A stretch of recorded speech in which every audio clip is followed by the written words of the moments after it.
अस्सलामुअलैकुम स्टूडेंट्स, कैसे हैं आप लोग? खैरियत से हैं? सब लोग ठीक ठाक हैं? वो जो रिवीजन सीरीज़ शुरू हुई है अल्हम्दुलिल्लाह टीएसए के अंदर, उसका एक और पार्ट आ गया है और वो रेलेवेंट कॉस्टिंग से रिलेटेड है। बस कुछ नहीं करना है, आज कोशिश करनी कम से कम वक्त में मैक्सिमम जो कवरेज है वो हो जाए। ज़ाहिर इतना ज़्यादा बड़ा टॉपिक नहीं है रेलेवेंट कॉस्टिंग, क्योंकि काम की बातें बतानी है, खाली प्रैक्टिस तो ज़ाहिर कराना आज का मकसद नहीं है। रेलेवेंट कॉस्टिंग क्या चीज़ है, पहले तो एक मोटी मोटी बात कर लेते हैं। What is relevant? वो हर इंफॉर्मेशन रेलेवेंट होती है जो डिसीजन के साथ चेंज हो इन आइदर डायरेक्शन। यानी अगर आप एक डिसीजन ले रहे हैं, यस कर रहे हैं, तो उसके अंदर चेंज जो है वो दोनों तरह का आ सकता है, पॉजिटिव भी नेगेटिव भी, अपवर्ड भी डाउनवर्ड भी, बस चेंज आना चाहिए। If there is a change it is relevant.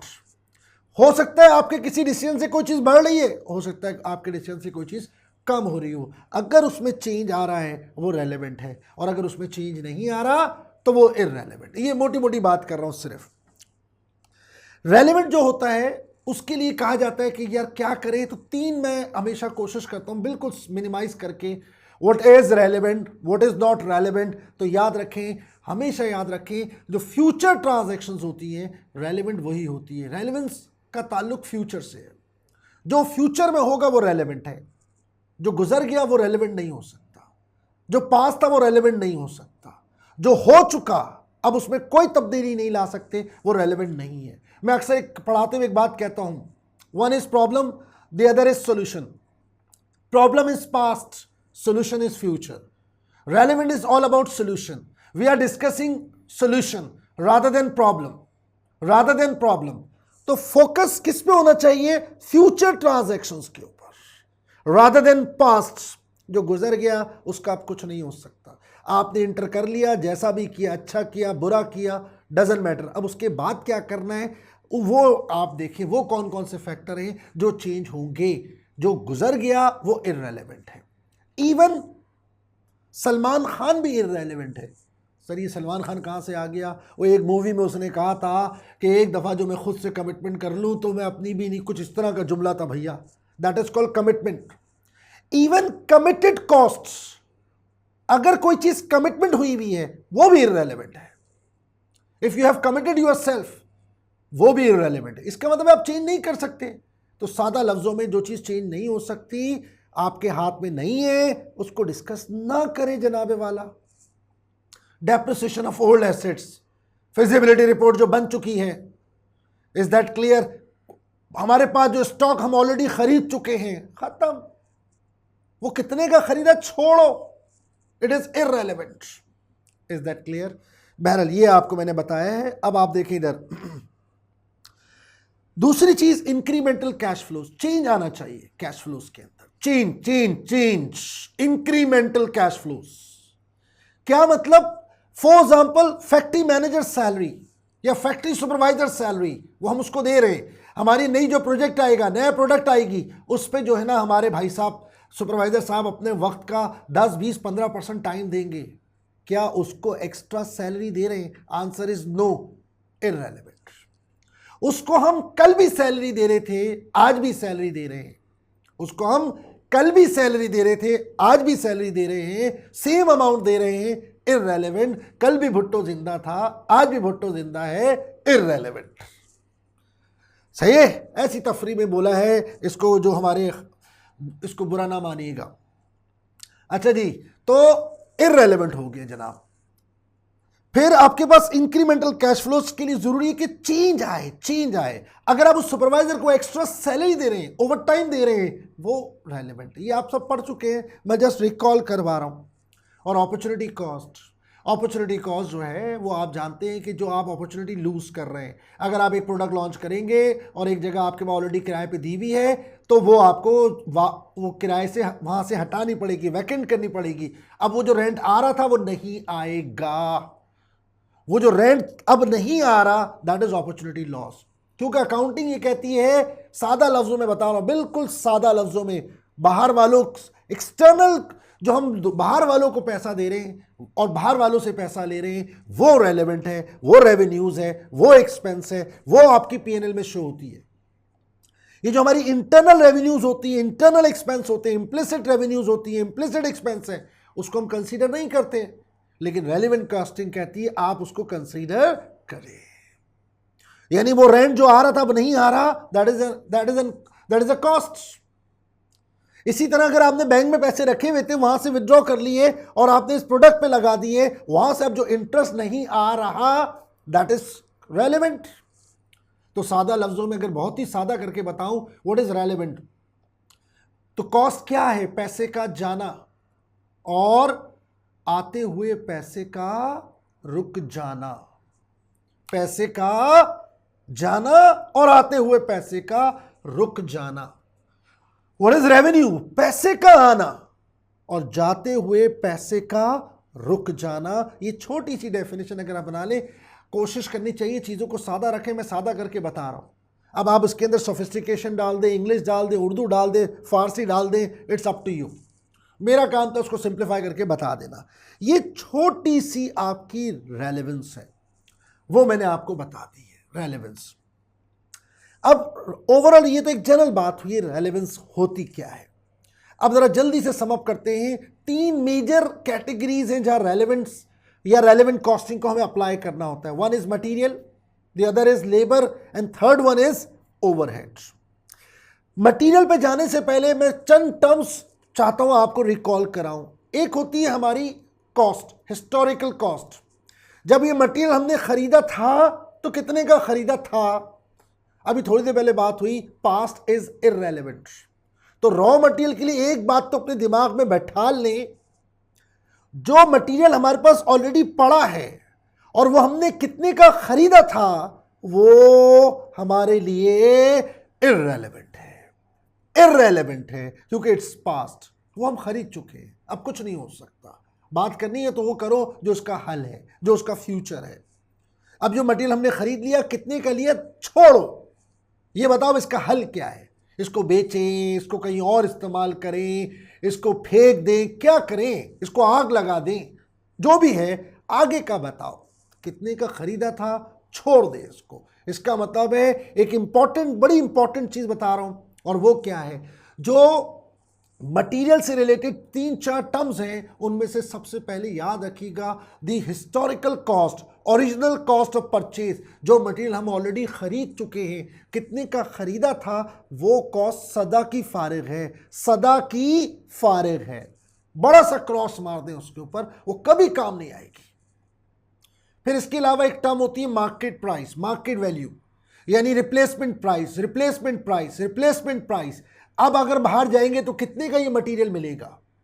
तीसरी चीज होती है कि लेट्स से अगर हमने ये मटेरियल बेचा, किसी को भी बेचा, किसी भी वजह से बेचा, तो वो आप उसको कह सकते हैं एनआरवी या स्क्रैप। Is that clear? तो इस तरह की चीजें हैं। फॉर एग्जांपल, अगर ये मटेरियल शॉर्ट है, ये मटेरियल शॉर्ट है, और अगर हमने लेट्स से न्यू प्रोडक्ट को, किसी न्यू प्रोडक्ट को कंटिन्यू करना है, तो हमें किसी ओल्ड प्रोडक्ट को डिसकंटिन्यू करना होगा। तो उस पर जो सीएम हम फोगो कर रहे हैं, वो आपकी टर्म्स जो है ना छोटी छोटी पता होनी चाहिए। तो आए, मेरा ख्याल है विदाउट वेस्टिंग एनी टाइम, पहले हम बात करते हैं कि what is relevance of material. ये मैंने एक छोटा सा इसको, बिल्कुल इससे ज़्यादा समराइज मैं कर नहीं सकता। बेहतरीन किस्म की ये समरी है, होपफुली आपको फ़ायदा होगा, मज़ा आएगा इंशाल्लाह। जब भी मटेरियल आपके पास आए, जब भी सवाल पढ़ें आप, तो आप रॉ मटेरियल को एक चौराहे पे रख दें और उस राउंड अबाउट पे खड़े होकर एक सवाल करें। उस राउंड अबाउट पे, उस चौरंगी पे खड़े होकर एक सवाल करें। पूछे उस मटेरियल से, आर यू यूजफुल और नॉट? तुम काम के हो या बेकार हो? यानी ये मटेरियल यूजफुल है या यूजलेस है? यूजफुल किसे कहते हैं? सीमेंट, चीनी, सही, सरिया, ये सारी चीजें हैं। अगर आप लेके आ गए और ये बच गई तो ये कहीं और लग जाएंगी। तो एग्जामिनर अक्सर बोल देता है कि this material is very useful, वरना नॉर्मली वो क्या करता है, वो ये बताता है this material is being used in various places, we can use that material in various places. इस तरह की लैंग्वेज वो दे देता है जिससे हमें समझ आ जाता है मटेरियल तो काम का है भैया। अब अगर मटेरियल काम का है आप राउंड अबाउट पे खड़े, आपने पहला सवाल करना है, आर यू यूजफुल और नॉट। अगर मटेरियल काम का है लेट्स से, तो आप इधर आ गए, राइट पे आ गए, कहीं पे भी एक साइड पे चले जाए आप। और अगर मटेरियल यूजलेस है तो आप इधर आ जाए। यानी आप सोचें, आप किसी का घर का एड्रेस ढूंढ रहे हैं और वो राउंड अबाउट से राइट पर है और आपने लेफ्ट टर्न ले लिया। अब आप जितनी एफर्ट्स कर लें वो घर नहीं मिलेगा आपको। ऐसे ही अगर आपने इस सवाल का जवाब प्रॉपर नहीं लिया, यानी मटेरियल यूजफुल है यूजलेस है, अगर आपको यही से पता नहीं है, पहला सवाल आप करेंगे मटेरियल यूजफुल है या यूजलेस है। सही, पहला सवाल, फिर दूसरा सवाल, फिर उसकी रेलेवेंस। इससे ज्यादा आसान नहीं कर सकता मैं इसको। आपने पहला सवाल किया जनाब मटेरियल यूजफुल है, ठीक है, आपने सवाल किया मटेरियल यूजफुल है, जवाब आया यस। मटेरियल यूजफुल है, जवाब आता है जी यस। जैसे ही जवाब आए यस, प्लीज मेरी बात समझिएगा, इधर जा रहे हैं हम राइट साइड पर, लेफ्ट पे ना निकल जाइएगा। जो सवालात यहां पूछूंगा ना वो आप उल्टे हाथ पे नहीं पूछेंगे, लेफ्ट साइड पर नहीं पूछेंगे। Please be careful, be attentive. Material काम का है, यस। अगला सवाल, क्या मटेरियल रिप्लेसेबल है? क्या मटेरियल रिप्लेसेबल है? क्या हम इसको खरीद सकते हैं? क्या मार्केट में अवेलेबल है? Answer yes. Answer yes. यानी मटेरियल काम का भी है, काम का है, और हम उसको खरीदना चाहते हैं और वो मार्केट में अवेलेबल भी है। The only choice is replacement price, market price, जिस प्राइस पे ये खरीदा जाएगा। No other option, no other option. Is that clear? किसी ने कहा सर अगर वो आपको बीच में ना कुछ और प्राइसेस भी देगा, मसलन वो आपको देगा जनाब, उसमें दे देगा कि जी इसको हम बेच भी सकते। भाई क्यों बेचेंगे, क्यों बेचेंगे? अगर एक मटेरियल मार्केट में 100 रुपए का है और पूरे कराची के हर कोने पे मिल रहा है 100 रुपए का, और वो कहता है कि हम इसको बेच देंगे 80 रुपए का, तो अगर आप ऐसा डिसाइड करते हैं तो आपको एक सर्टिफिकेट मिलेगा, उसका नाम मैंने रखा है जीबीसी सर्टिफिकेट, गिद्दू बंदर सर्टिफिकेट, बड़े पागल खाने का सर्टिफिकेट, कि पागल आदमी वो मटेरियल जो 100 रुपए का मार्केट में मिल रहा है आप उसे 80 में क्यों बेच रहे हैं? और अगर पूरे कराची में 100 रुपए का मटेरियल मिल रहा है, 100 रुपए का मटेरियल मिल रहा है, तो आप 120 का क्यों खरीदेंगे? तो इसका मतलब है जब मटेरियल काम का हो, मटेरियल रिप्लेसेबल हो, खुदा की कसम the only choice is replacement price, no NRV. Sir what about CM forgone? CM forgone कहते हैं जब हम कोई अपॉर्चुनिटी लूज करें, या हम अपॉर्चुनिटी लूज कर ही नहीं रहे, हमारे जो प्रोजेक्ट चल रहे थे वैसे ही चलेंगे, क्योंकि मटेरियल शॉर्ट थोड़ी हुआ है। जब मटेरियल शॉर्ट नहीं है, मटेरियल अवेलेबल है, तो इस जो नई प्रोजेक्ट आया है उस पर भी लगा लेंगे और बाकी पे भी लगा देंगे। तो ये जो छोटे छोटे थॉट्स आते हैं, ये क्यों नहीं, ये क्यों नहीं, इसको भी थोड़ा थोड़ा बाहर करना, आपको समराइज करके दे रहा हूं। पहला सवाल मटेरियल यूजफुल है, यस, राइट साइड पे टर्न हो गए। अगला सवाल रिप्लेसेबल है, यस, खुदा की कसम the only choice is replacement price, market price. फिर दोबारा आते हैं, मटेरियल काम का है, यस, क्या वो रिप्लेसेबल है? No, no. अब आप मेरी बात समझें, सर पे बाल ही नहीं रहे तो कहां की चुटिया, कहां का जूड़ा। ये शशके तो भाई बालों वालों के हैं, जब बाल ही नहीं रहे तो कहां की चुटिया, कहां का जूड़ा। एग्जैक्टली इसी तरह जब मटेरियल खुदा की कसम रिप्लेसेबल ही नहीं है, अवेलेबल ही नहीं है, तो किधर की रिप्लेसमेंट प्राइस? तो सबसे पहले जो चीज फारिग होगी हिस्टोरिकल कॉस्ट के बाद, हिस्टोरिकल कॉस्ट के बाद वो है रिप्लेसमेंट प्राइस, वो है रिप्लेसमेंट प्राइस। रिप्लेसेबल ही नहीं है, आप ढूंढ रहे हैं रिप्लेसमेंट प्राइस। फिर हम क्या करेंगे, हम मैच करवाएंगे, किसका? एनआरवी का, किसके साथ? सीएम फॉरगॉन के साथ। फॉर एग्जाम्पल अगर हम इस मटेरियल को बेचें तो ये 600 का बिक जाएगा, लेकिन अगर इसको हम कहीं और लगाएं तो उस पर जो सीएम हमें मिलेगा वो 650 मिलेगा, 1 kg पर, 1 लीटर पर, 1 घंटे पर। तो अगर 650 सीएम हमें मिल रहा है और मार्केट में बेचे तो 600 का हम बेच पा रहे हैं, तो हम 650, तो हम क्या करेंगे, जो जीतेगा वो हम नई प्रोडक्ट के अंदर लगा देंगे। तो 600 650 वर्सेस में 650 विनर हैं, तो हम 650 की टर्म यूज करेंगे, that is CM for God. लेकिन अगर किसी सिनेरियो में वो ये कहे कि अगर हम इसको बेचते हैं तो 600 मिल रहे हैं, लेकिन अगर इसको हम अपनी एग्जिस्टिंग प्रोडक्ट पे लगाएं, वहां से हम पर केजी, पर लीटर, पर मीटर, पर आर 550, 500, 550 कमा रहे हैं, तो बेहतर है भैया बेच दो। इतनी मेहनत भी करो और उसके बाद कमाओ भी 500, 550, तो बेहतर है कि इसको बेचो, बेच दो इसको। जो जीतेगा वो आपकी नई जो प्रोडक्ट है उसके लिए वो रेलेवेंट हो जाएगा। फिर तीसरी चीज, मटेरियल यूजफुल है यूजलेस है, यानी आप राउंड अबाउट पे खड़े थे, पहले उसने कहा यूजफुल है, आपने अगला सवाल करना है रिप्लेसेबल है, आंसर आया यस रिप्लेसमेंट प्राइस, आंसर आया नो, तो NRV versus CM for God. अब आओ राउंड अबाउट के लेफ्ट साइड पर, मटेरियल यूजफुल है, आंसर आया नो। जब वो बोले ना यूजफुल नहीं है तो मतलब यूजलेस है, तो मैं अक्सर कहता हूं पढ़ाते वक्त चंद बातें बोला करो, फील लाओ, फील क्या फील लाए, मतलब ये मटेरियल जो पड़ा है वो यूजलेस है, यानी बेकार है, घटिया है, जान का अजाब है, इससे जान छुड़ाना चाह रहे हैं। जो चीज हमारे लिए जिंदगी का अजाब बनी है, हम उसे दोबारा खरीदेंगे, सवाल ही पैदा नहीं होता।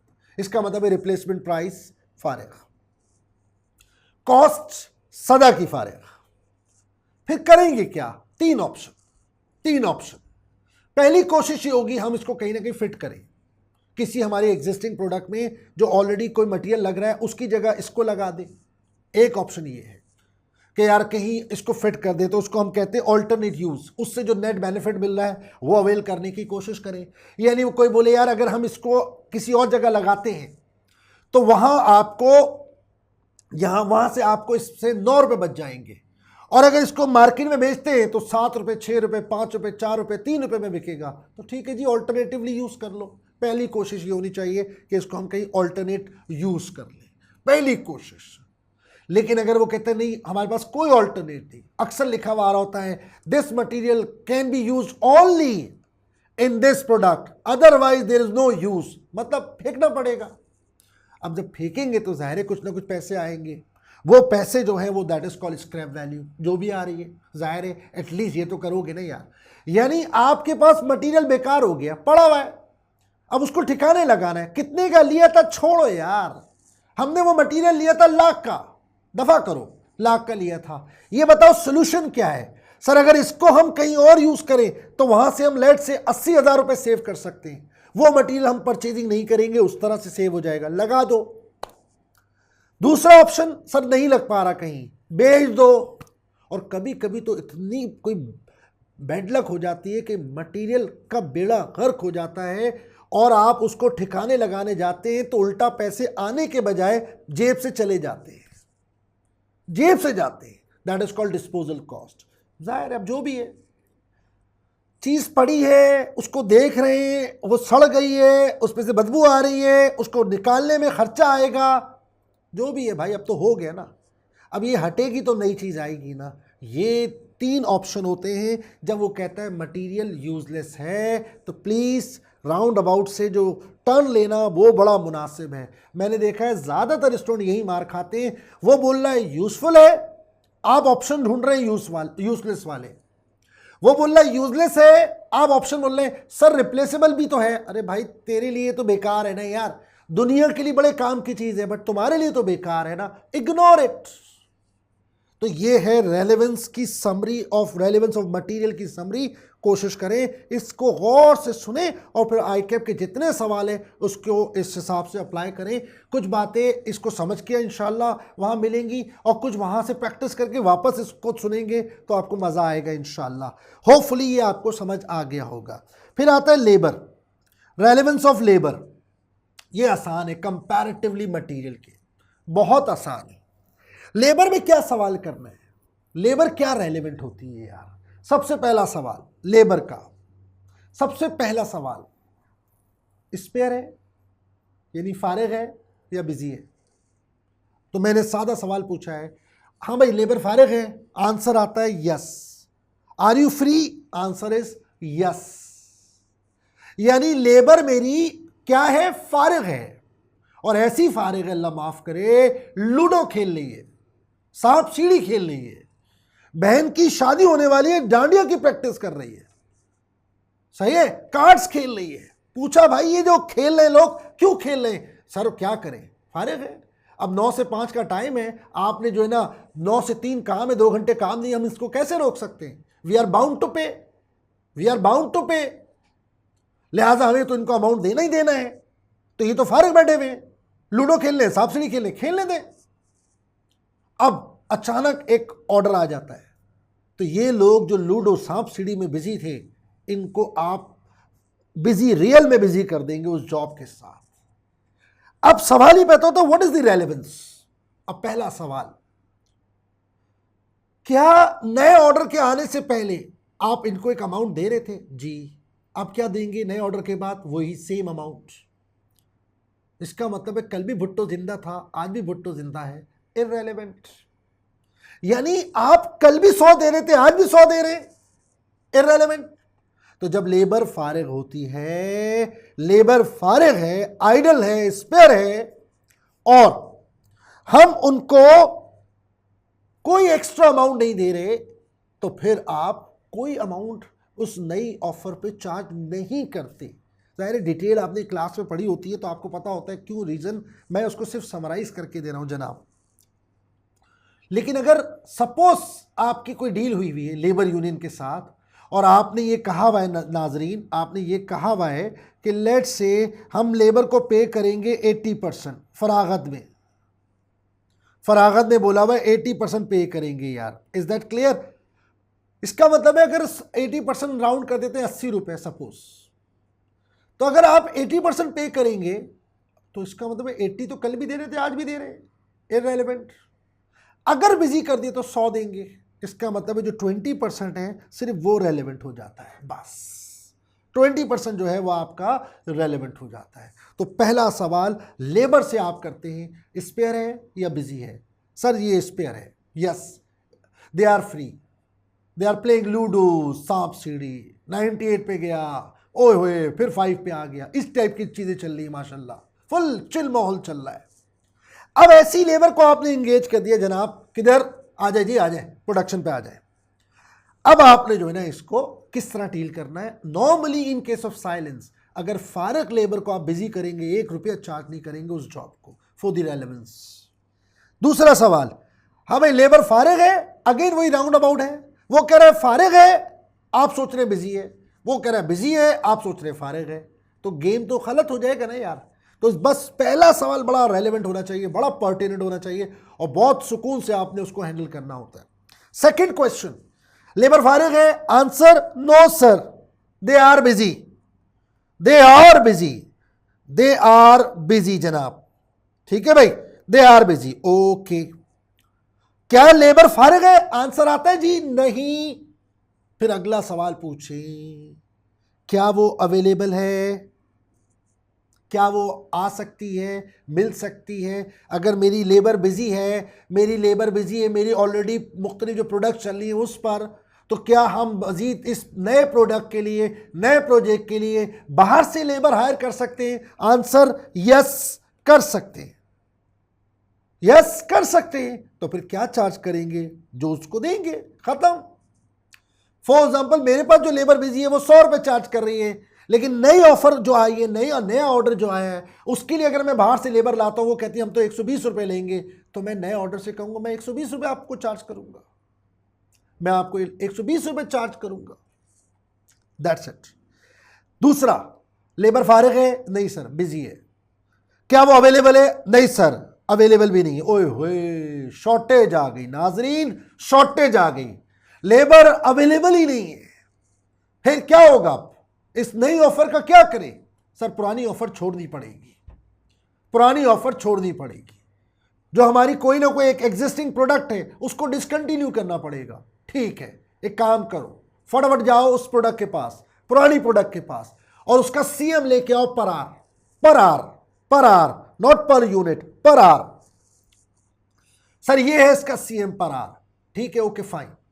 यानी अगर लेबर को हम 100 रुपए दे रहे हैं सपोज, और वो लेबर बिजी है, तो उसका ठीक है जी, ले आओ उसको। आप कितने दे रहे हैं उसको जी? सीएम कितना कमा रहे हैं? लेट से 20 रुपए कमा रहे हैं उस पुरानी प्रोडक्ट से, ठीक है, जो नई ऑफर आई है उससे बोले 120 रुपये दे दे, 120 प्लस अगर वो दे देता है तो यस, और अगर नहीं देता तो नो। Is that clear? तो ये छोटा सा पॉइंट है। लेबर से रिलेटेड बहुत आसान है समरी, मेरा नहीं ख्याल लेबर में कभी किसी को इशू आना चाहिए। मटेरियल में वो खेलता है बहुत अच्छा मज़ेदार तरीके से, लेकिन लेबर में वो डेटा के साथ खेलता है, तो अगर थोड़ी सी पर्टिनेंट इंफॉर्मेशन हो तो बहुत अच्छा हो जाता है। तो लेबर में पहला सवाल फारिग है, यस, क्या करें, नो रेट, और अगर आप कोई एक्स्ट्रा दे रहे हैं एडिशनल अमाउंट तो वो चार्ज कर दें। व्हाट अबाउट अगर वो कहते हैं फारिग है, आंसर इज नो, तो फिर अगला सवाल, क्या वो अवेलेबल है, क्या वो अवेलेबल है, आंसर इज यस। अगर वो अवेलेबल है तो फिर आप जो रेट चार्ज करेंगे उस लेबर आपसे चार्ज करेगी, आप नए क्लाइंट से चार्ज कर लेंगे। और अगर वो कहता है लेबर अवेलेबल नहीं है, लेबर शॉर्ट है, तो फिर आपको रेट प्लस सीएम फोरगॉन की तरफ जाना पड़ेगा। ये है लेबर की छोटी सी रेलेवेंस, होपफुली समझ आई होगी। फिर तीसरी चीज जो है वो रेलेवेंस है किसकी, ओवरहेड्स की। रेलेवेंस है ओवरहेड्स की। तो जो रेलेवेंस है ओवरहेड्स की उसमें बहुत आसान है। इन केस ऑफ साइलेंस जितनी भी वेरिएबल कॉस्ट होती है, वेरिएबल कॉस्ट कोई भी वेरिएबल हो, whether it's material, whether it's labor, whether it's variable effort, whether it's variable marketing expense, variable selling and distribution expense, so and so forth, कोई भी variable cost है, in case of silence अगर वो कोई condition ना लगाए वो relevant है, वो रेलेवेंट है। हर वेरिएबल कॉस्ट रेलेवेंट है in case of silence. Fix cost में दो कंडीशन है, एक वो फिक्स कॉस्ट होती है जो स्पेसिफिक होती है, एट्रीब्यूटेबल होती है, इंक्रीमेंटल होती है, चेंज हो रही होती है। खाली अगर वो फिक्स कॉस्ट जो चेंज हो रही है वो आपकी रेलेवेंट कहलाती है बस। Otherwise in case of silence कोई भी फिक्स कॉस्ट हो, किसी भी जगह की फिक्स कॉस्ट हो, वो फिक्स एफओएच हो, वो फिक्स एडमिन हो, वो फिक्स सेलिंग हो, याद रखिएगा it is irrelevant, it is irrelevant. खाली लिखा हुआ fix cost, fix FOH, fix admin, fix financial charges, fix marketing, fix selling and distribution, अगर उसने लिख दिया और कुछ नहीं बोला, believe me it is irrelevant, it is irrelevant. और खाली वेरिएबल लिख दिया, कुछ नहीं बोला, इट इज रेलेवेंट। तो वेरिएबल और फिक्स में बिल्कुल ऑपोजिट आपका जो है ना रेलेवेंस की पर्टिनेंट बात होती है। बहरहाल ये मैंने आपको अल्लाह का शुक्र है कोशिश करी थी मटेरियल, लेबर और अपना ओवरहेड में मैं आपको रेलेवेंस बता दूं। अब मैं आपको कुछ छोटी सी गाइडलाइन देता हूं कि यार जब हमारे पास आप लोग अगर इसको चाहें तो वैसे आप लोगों ने इसका स्क्रीनशॉट ले लिया होगा होपफुली, फिर भी मैं एहतियातन आपको दिखा दूं, कोई अगर स्क्रीनशॉट लेना चाहे, कोई चीज़ बनाना चाहे अपने पास तो वो इसको बना सकता है, मेरा ख्याल है लिख सकता है। तीसरी चीज़ जो है वो आपकी ये आपकी आगे स्क्रीनशॉट होपफुली आपको नज़र आ रहा होगा। अब मैं आपको दो तीन छोटी छोटी बातें बताता हूँ, आपको टिप देता हूँ, प्लीज़ समझिएगा। जब भी कोई नया ऑर्डर आए, लेट्स से गामा, हमारे पास एक क्लाइंट आया है गामा, ठीक है ना, तो हमारा एक नया क्लाइंट है लेट्स से गामा, मेरा एक असिस्टेंट है उसका नाम है अकाउंटेंट भोलेनाथ उर्फ भोला। मैं कहानी बना रहा हूं छोटी सी, यानी आप पॉइंट को समझेंगे प्लीज। आपके पास एक नई ऑफर आई है, उसका नाम क्या है गामा। अब मेरे पास आता है भोला और कहता है काशिफ सर वो गामा है और एक ऑफर लेके आया है। ठीक है जी, जबरदस्त, क्या करें, एक काम करो गामा को वेटिंग एरिया में बैठा लो। अच्छा सर ठीक है, उसने बैठा दिया, वेटिंग एरिया में बैठा दिया, ओके फाइन। फिर क्या करें जनाब, तुम मेरे पास आओ भोला। अब मैं और भोला दोनों लेट्स से हम फर्स्ट फ्लोर पे बैठे हैं और गामा ग्राउंड फ्लोर के रिसेप्शन एरिया में बैठा है, जहां यहां की डिस्कशन का एक लफ्ज भी, एक आवाज भी वहां नहीं पहुंच रही। ये एक फीलर अपने अंदर लाएं जब भी रेलेवेंस को डिस्कस कर रहे हो। अब मैंने भोले को बुलाया, यहां बैठाला और भोले से कहा हाँ भाई बताओ क्या करें। अब मैं और भोला, मेरा अकाउंटेंट, मेरा असिस्टेंट, मैं और भोला हम दोनों मिलकर पता है क्या कर रहे हैं, बॉटम लाइन डेवलप कर रहे हैं। बॉटम लाइन जो हमें गामा को ऑफर देने से पहले अपने माइंड में क्लियर करनी है। बॉटम लाइन का मतलब होता है 1 रुपया भी ऊपर तो यस, 1 रुपया भी नीचे तो नो। ये बात अपने दिमाग में रखें। जब मैं और भोला बॉटम लाइन डेवलप कर रहे हैं तो गामा यहाँ मौजूद नहीं है। पूरा चैप्टर ख़त्म हो जाएगा, खुदा की कसम गामा नहीं आएगा, वो वहीं बैठा रहेगा। हम नहीं बैठ रहे उसके साथ, हम नहीं जा रहे उसके पास, लेकिन हम उसके लिए अपनी ऑफर बना रहे हैं, बॉटम लाइन डेवलप कर रहे हैं।